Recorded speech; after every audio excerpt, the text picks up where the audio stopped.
आप सभी को सादर प्रणाम और आप सभी का अभिनंदन। एक बार फिर हम आ चुके हैं मंगलवार की उस विशेष सीरीज में जहां हम बात करते हैं अपने आसपास की चीज़ों से हम क्या कुछ सीख सकते हैं। बहुत ज़्यादा लंबा समय नहीं लगे क्योंकि मुझे ऐसे फीडबैक्स भी आए हैं कि वीडियो को हम संक्षेप में रखें, छोटा रखें और छोटा करके उसमें अपनी बात को कहने की, पूरी बात को कहने की कोशिश करें।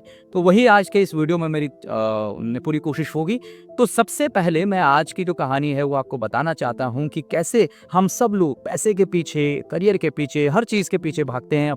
अपने जो कहना चाहिए कि एक्चुअल हैप्पीनेस है उसको छोड़ करके, और फिर एक समय ऐसा आता है कि उस समय पे हमें ये लगता है कि शायद ये सब कुछ वो चीज़ें थी जिनके पीछे मैंने अपने आधे जीवन को खराब कर दिया। तो कहानी शुरू होती है, मैं और मेरे ताऊजी, हम दोनों एक शादी थी एक्चुअली, वहाँ जा रहे थे। तो हम बस में, हमें वहाँ जाना था। हम लोग अपना चल रहे थे, रास्ते में थे। तो मेरे जो ताऊजी हैं, तो उन्होंने मुझे बताया कि इनके उनके नोन में एक, वो एक्चुअली हमारे परिवार से ही हैं, दूर से हैं, लेकिन वो हमारे भाई साहब लगे, भैया लगे।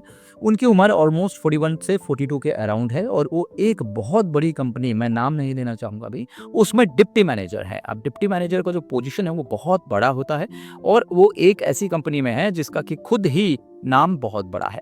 लेकिन अब क्या समस्या है, वो कहते हैं कि मैं उनके ऑफिस में उनको मिलने गया, उन्होंने बुलाया था मुझे। अब जब हम वहाँ पहुँचे तो उनकी बात को सुनकर मैं भावुक हो गया, और जो ताऊजी ने मुझे बताया तो मुझे भी लगा कि कहीं न कहीं ये चीज़ें हमारे जीवन से जुड़ी होती हैं, लेकिन शायद कहीं न कहीं हम इनको छोड़ देते हैं। तो उन्होंने बताया कि उनकी उम्र जो है वो 40 से 42 साल के बीच की है, 42 साल के लगभग की उनकी उम्र है, और आज की डेट में वो बहुत अच्छे ऐसे रुतबे में या फिर बहुत अच्छे पेमेंट, पैसा अगर कहें, पैसे के फाइनेंशियली बहुत स्ट्रॉन्ग हैं, बहुत अच्छा उनके पास पैसा है। लेकिन जो कमी रह गई है वो ये है, क्योंकि माता-पिता अब साथ नहीं हैं। माता-पिता का देहांत हो चुका है, जहाँ तक उन्होंने मुझे बताया, और अब उन्हें किसी एक ऐसे इंसान की ज़रूरत है जो उनकी बाकी बची हुई ज़िंदगी में उनका साथ दे सके और उनको उस आगे की लाइफ में हेल्प कर सके। चाहे वो इमोशनली हो या फिर उनको और भी तरीके की जो हमारी प्रॉब्लम्स होती हैं, हम जब बाहर निकलते हैं बहुत सारी प्रॉब्लम्स होती हैं, हम किसी से बात शेयर करते हैं तो हमें अच्छा लगता है। बहुत सारी ऐसी छोटी-छोटी चीज़ें जो भावनाएँ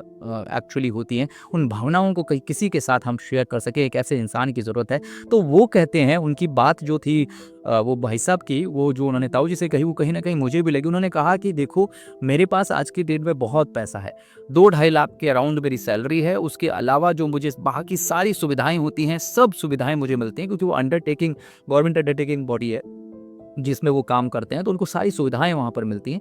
तो मेरे लिए आप कोई एक ऐसी लड़की ढूँढिए या कोई ऐसी शादी के लिए ऐसी कन्या ढूँढिए जिसको जिसको अगर वो कुछ भी ना कमाती हो, पैसा ना अर्न करती हो, तो भी मुझे कोई प्रॉब्लम नहीं है। मेरे पास पैसे की कमी नहीं है, लेकिन बस हम दोनों अपने जीवन में अच्छे-अच्छे बाकी बचे हुए जीवन को आगे बढ़ा सकें। और उन्होंने आगे ये भी कहा कि अब मुझे ये रियलाइज़ होता है अंकल, जब मैं 42-43 साल का हो चुका हूँ, कि शायद मैंने पढ़ाई, करियर और इन सब के को तो साथ में लेके चला और बहुत अच्छा भी किया, बहुत अच्छी पोजीशन पे है। लेकिन कहीं न कहीं मैं वो बैलेंस नहीं बना पाया जो बैलेंस मुझे बनाना चाहिए था।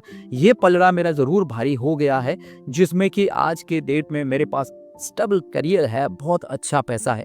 लेकिन कहीं न कहीं वो जो फैमिली वर्ड जो हमारे भारत देश से जुड़ा हुआ है, जो इस भारत की पहचान है, वो कहीं न कहीं मैंने छोड़ दिया है। और मुझे भी ऐसा लगा उनकी बात को सोच कर के, और मुझे लगा कि इसके ऊपर मुझे वीडियो बनाना चाहिए। मैंने अपने नोट्स में ये बात लिख ली थी। तो मुझे क्या लगा कि साथियों, कभी-कभी हम लाइफ में पैसे के पीछे, करियर के पीछे बहुत ज़्यादा भागते हैं। इतने ज़्यादा भागते हैं कि हम बाकी सब कुछ भूल जाते हैं।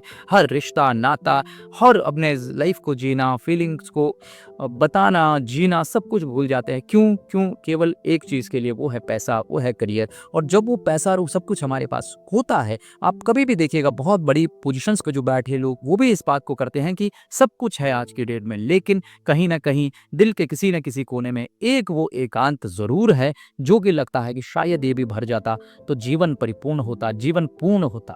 हमें एक चीज़ हमें समझनी है, बहुत ज़्यादा पैसे के पीछे नहीं भागना है। उतना पैसा ज़रूर होना चाहिए जिससे हमारा जीवन सुचारू रूप से चले, अच्छा चले, एक हम अच्छा जीवन जिएँ।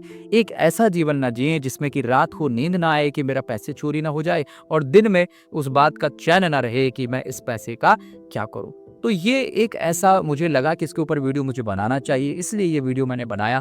आपको भी, आपके आस-पास भी अगर कोई ऐसा है जिनको आपको लगता है कि हाँ, ये भी इस बात को करते हैं, इस बात को एक्सेप्ट करते हैं और ये भी ये कहते हैं कि शायद कहीं न कहीं वो चीज़ हो गई। तो हमें ये लगता है कि शायद हमने तो गलती करी है, वो हमारी नेक्स्ट जनरेशन्स या आने वाले ना करें। और मेरा हमेशा से ये रहा है कि वीडियो अगर बना रहे हैं, हमारे जो सब्सक्राइबर हैं, ऑडियंस है, उन तक कुछ ना कुछ ऐसी चीज़ पहुँचे जो चाहे लोग लाइफ में फेल हो चुके हैं, लेकिन उनकी ज़िंदगी से हमें कुछ ना कुछ ज़रूर सीखना है। मैं पहले भी इन बातों को कहता आया। तो आई होप आज का ये मंगलवार का सीरीज़ आपको अच्छा लगा होगा। कोशिश मेरी थी कि 6 मिनट से पहले-पहले इस वीडियो को ख़त्म कर दिया जाए। वहाँ तक हम पहुँच भी गए हैं। वीडियो अच्छा लगा है तो वीडियो को लाइक ज़रूर कीजिएगा, शेयर ज़रूर कीजिएगा हर उस इंसान तक जिसको आप चाहते हैं कि लाइफ में एक पहले उसको ये सब कुछ बता दिया जाए ताकि उसकी ज़िंदगी के 10, 20 या 15 साल वहाँ ख़राब ना हो जाएँ और बाद में उसको भी वो काश करना पड़े। तो आप सब्सक्राइब चैनल को ज़रूर करिए क्योंकि वीडियोज़ आप तक पहुँचते रहते हैं और आपके सुझाव ही मेरी ताकत है। आप सुझाव दीजिए, अपनी बातें बताइए, अपनी स्टोरीज़ बताइए। हमने पहले भी कहा था हम आपकी स्टोरी को मेरी कोशिश होगी कि इस चैनल के माध्यम से सभी तक पहुंचाया जाए ताकि सभी लोग हमारे जीवन से कुछ ना कुछ सीख सकें। मिलते हैं अगले वीडियो में, तब तक अपने और अपनों का विशेष ध्यान रखिएगा। जय हिंद, जय भारत।